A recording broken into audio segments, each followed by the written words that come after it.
Muito boa tarde, Caio Ferreira aqui, falando o que você tem que ouvir na lata a respeito de tratamento da dor, baseado em ciência, baseado sempre nas melhores evidências disponíveis.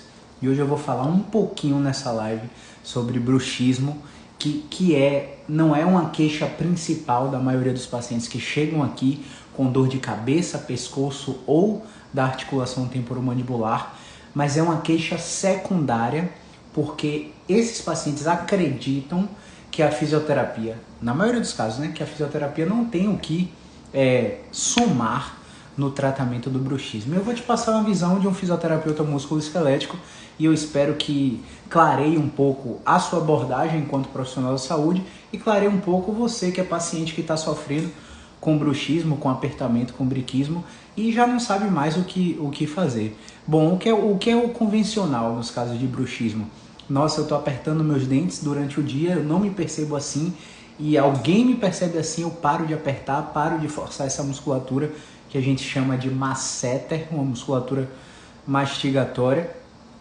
Só que isso tem me atrapalhado dormir. Quando eu chego de noite eu começo a ranger os dentes, minha esposa reclama, meu marido reclama, porque eu estou fazendo aquele barulhinho de ranger dos dentes. Do nada eu acordo de manhã com um dente quebrado. E aí o que acontece na maioria desses casos?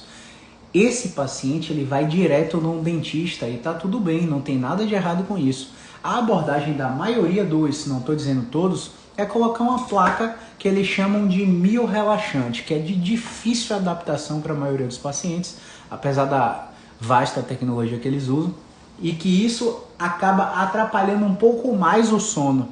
E a gente sabe que o sono, quando não reparador, quando o paciente está com privação de sono, quando o paciente está com insônia, a gente coloca o paciente na tomada no 220 e excita mais ainda o sistema nervoso central. Como é que a gente enxerga o bruxismo nesse aspecto? Esse caminho comum é ineficiente na maioria dos casos, porque o bruxismo é um comportamento. E como um comportamento, seja ele voluntário ou involuntário, ele pode ser modulado através de estratégias cognitivas, estratégias de desfusão de pensamentos que geralmente são ruminativos, são catastróficos, são associados a emoções de ansiedade, raiva, angústia, muita impaciência e tudo isso, mais uma vez, está excitando o sistema nervoso central, fazendo com que essa musculatura entre em contração involuntária, fazendo com que você tenha os sintomas de bruxismo. Só que o bruxismo nunca vem sozinho, pelo menos para mim. O paciente chega aqui com dor na articulação temporomandibular. O paciente chega aqui com dor ao mastigar alimentos sólidos. O paciente chega aqui com dor de cabeça e suspeita de enxaqueca. O paciente chega aqui com dor cervical e acredita que não tem nada a ver com bruxismo. E aí a gente dá um passo atrás.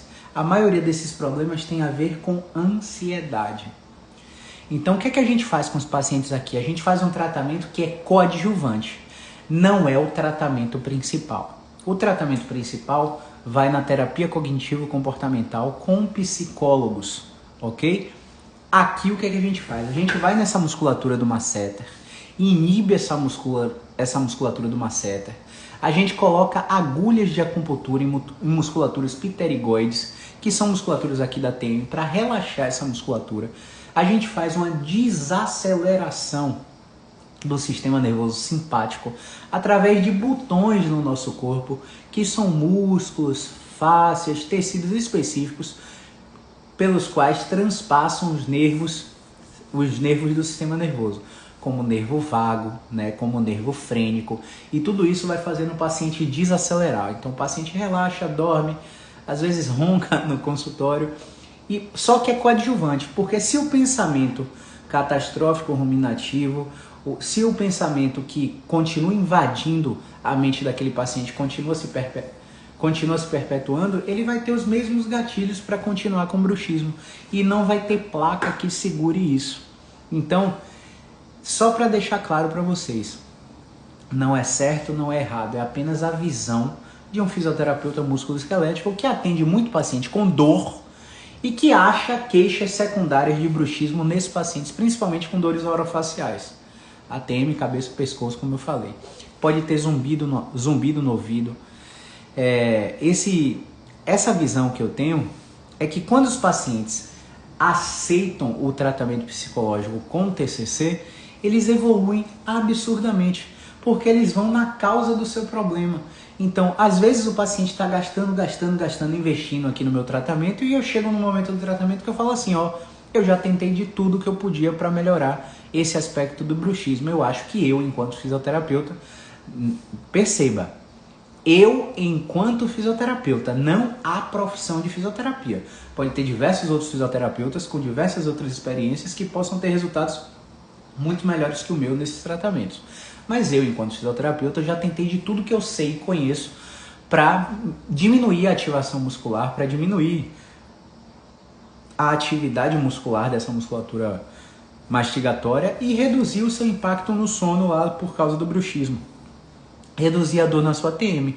Eu já fiz terapia manual, eu já fiz acupuntura, eu já fiz Mackenzie, eu já fiz PNF, eu já fiz ventosa, eu já fiz todas as técnicas que você conheceu, eu já usei todo o meu raciocínio clínico e a gente não está tendo resultado. Você melhorou a dor de cabeça, você melhorou a dor na TM, mas você ainda está, seu sono ainda está não reparador, porque você acorda com bruxismo, você continua quebrando seus dentes de tanto apertar.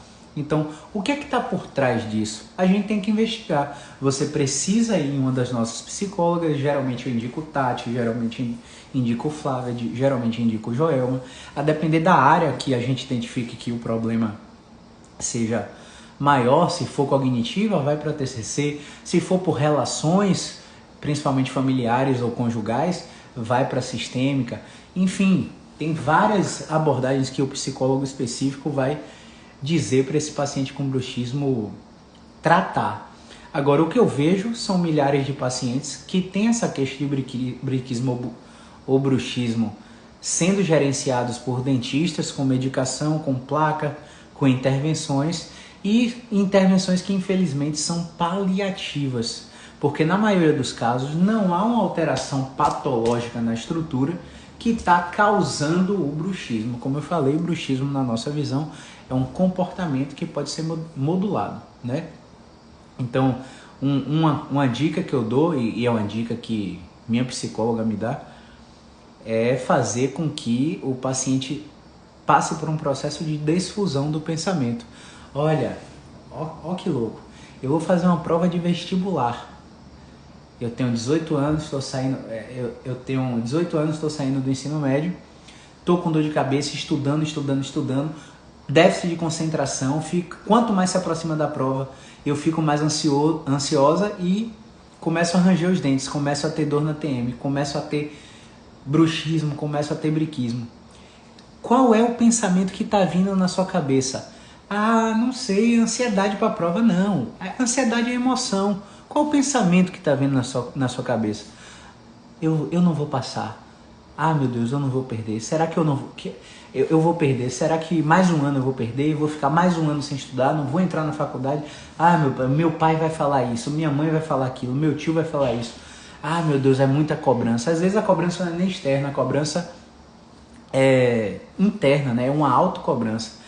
E aí quando o paciente faz o processo de desfusão de pensamento, ele começa a entender que aquilo não faz parte dele, é uma coisa que está visitando a mente dele e que ele pode simplesmente bloquear e escolher outros pensamentos que são positivos relacionados a essa ansiedade, entre aspas, pré-prova, né? Então, se você costuma aplicar essa dica, você vai ver que ela tem um efeito imediato na sua fisiologia. E eu gosto de dar uma outra dica de um processo de programação neurolinguística, é que o paciente, de frente para o espelho, ele pode simplesmente fazer uma expressão de raiva. Uma expressão de raiva. Simplesmente ele ficar com a cara fechada, como eu tô aqui agora, aparentemente irritado com você, e eu fico por 2 minutos assim de frente para o espelho. O paciente percebe que imediatamente toda a fisiologia corporal dele muda. A estrutura dos pensamentos dele muda modulado por um comportamento de ficar de frente para o espelho. Agora, se você ficar de frente para o espelho, sorrindo, falando, nossa, que cara, que rapaz bonito, olha, que cabelo grisalho, como ele é charmoso, olha como ele é forte, caramba. Se você fica, entre aspas, se amando de frente para o espelho por 2 minutos, você vai ver que sua fisiologia também muda completamente, a estrutura dos seus pensamentos muda completamente. Então, existe essa relação inversa também no bruxismo, do paciente estar com um pensamento automático que vai e volta da mente dele, que ele não consegue identificar, gerando uma alteração do comportamento dele, e existe o processo inverso do paciente controlar o comportamento e modificar a estrutura do pensamento. É uma estratégia cognitiva, são psicólogos que fazem, eu não faço isso, tá? A gente dá essa dica, o paciente experimenta, mas a gente sempre encoraja o paciente a ir para uma das nossas psicólogas, porque é o que a gente tem tido mais resultados nos pacientes com bruxismo. A frequência cai drasticamente, porque eles identificam a emoção de base que está gerando isso. Então, ainda tem muito preconceito dos pacientes de não preciso de terapia, não sou maluco, isso não é da minha cabeça, e a gente sabe, não existe essa questão de mental e físico. Não existe essa questão de psicológico e físico. O psicológico está na sua mente, que está no seu cérebro, que está no seu corpo. Portanto, o psicológico é físico. Não existe essa dissociação. A gente tem uma transmissão de conhecimento apenas por fins didáticos, para que você entenda processos psicológicos, sociais e físicos. Mas na prática clínica, quando o paciente deita aqui na maca, que começa a abrir o coração, não existe essa diferença. Não existe essa diferença. Então, você conhece algum paciente que tem bruxismo, briquismo, dor na articulação temporomandibular, zumbido no ouvido, tontura, vertigem, dor de cabeça? Tudo isso pode estar relacionado à sua coluna cervical alta, à sua articulação temporomandibular e às emoções e pensamentos que você frequentemente se deixa visitar. Então, por isso o tratamento é complexo. Por isso, quando chega um paciente aqui assim, a gente já deixa claro que o tratamento não é só com a gente. A gente vai atuar em uma esfera biológica, mas na esfera social, comportamental, emocional, quem tem que atuar é o psicólogo. E aí, se o paciente for resistente, infelizmente, ele vai ter o resultado da nossa parte, mas vai ser um resultado limitado. E se ele for mente aberta, ele vai pelo menos se submeter à tentativa, conhecer o processo terapêutico e ele com certeza vai ter resultado. Caio, mas eu já faço terapia e não tenho resultado. É TCC? É ACT? É alguma terapia baseada em evidência científica? Muito provavelmente não, porque se fosse você teria resultado. É TCC, é aceitação e compromisso sim, minha psicóloga é especialista nisso. Tá, a psicóloga, enquanto profissional, vai identificar a necessidade de você ter uma intervenção medicamentosa junto com o psiquiatra. Porque às vezes, somente a terapia cognitiva não é responsiva, não faz o paciente responder ao tratamento. Às vezes o paciente precisa de medicações psiquiátricas. E o que eu vejo também é que os pacientes que têm esse acompanhamento acabam se dando alta dos tratamentos. Só para você ter uma ideia, mais da metade dos pacientes não usam remédio como o médico pediu. Não fazem os exercícios como o fisioterapeuta pediu. Não fazem as tarefas de casa como os psicólogos pediram. Pessoal, pensa, você entra aqui deitando nessa maca, você só fica aqui 45 minutos, 1 hora, estourando, 1h15 no máximo. O seu dia tem 24 horas. Não adianta você vir fazer o tratamento aqui, chegar em casa e não fazer nada por você. Então você precisa seguir as orientações dos profissionais. Então esse paciente que ele está em TCC não está tendo resultado, a terapeuta também vai indicar o tratamento medicamentoso com o psiquiatra. O psiquiatra vai avaliar e vai indicar o medicamento. E na hora de tirar o medicamento e se dar alta, existe um processo científico que o psiquiatra estudou. O psiquiatra sabe desmamar a droga que ele passou. Não existe isso de você estar tomando amitriptilina, tirar de vez. Sertralina, tirar de vez. Rivotril, alprazolam e tirar de vez. Não existe. Existe um protocolo de desmame para o seu sistema nervoso não ter rebote, para você não ter uma série de outros sintomas e cair no ciclo da indústria da doença, passando por diversas especialidades sem saber o que aconteceu. Então, em suma, a gente queria falar isso hoje. Bruxismo é um problema complexo, é multiprofissional. Os principais gestores são dentistas, fisioterapeutas, psicólogos, às vezes psiquiatras também, porque o fundo de base do bruxismo que a gente enxerga é emocional. A fisioterapeuta, o fisioterapeuta, ele é um tratamento coadjuvante, ele não é principal. A gente vai agir paliativamente, relaxando e inibindo as musculaturas mastigatórias, reduzindo a tensão muscular do complexo crânio-cervical, para que o paciente sinta cada vez menos dor, cada vez menos disfunção, cada vez menos frequência do bruxismo. Mas se ele não tratar o fundo emocional do problema, muito provavelmente ele não vai ter resultado, beleza? Então vou deixar essa live salva aí. Conhece alguém que tem bruxismo? Dor na TM, dor de cabeça? Clica no aviãozinho e encaminha para essa pessoa. Talvez essas informações abram a mente dessas pessoas que estão sendo submetidas ao tratamento, ou abram a mente de vocês que são profissionais e estão insistindo. Tá mastigando, tá apertando muito? Tá tendo bruxismo? Vamos meter uma agulha numa seta no pterigoide, relaxar e vai resolver. A gente achou a causa do seu problema. Tem um espasmo do masseter. A causa nunca é unidirecional, nunca é uma coisa só, pessoal. Nunca. Em nenhuma hipótese onde o problema não é traumático, a causa é unidirecional. Sempre é multifatorial.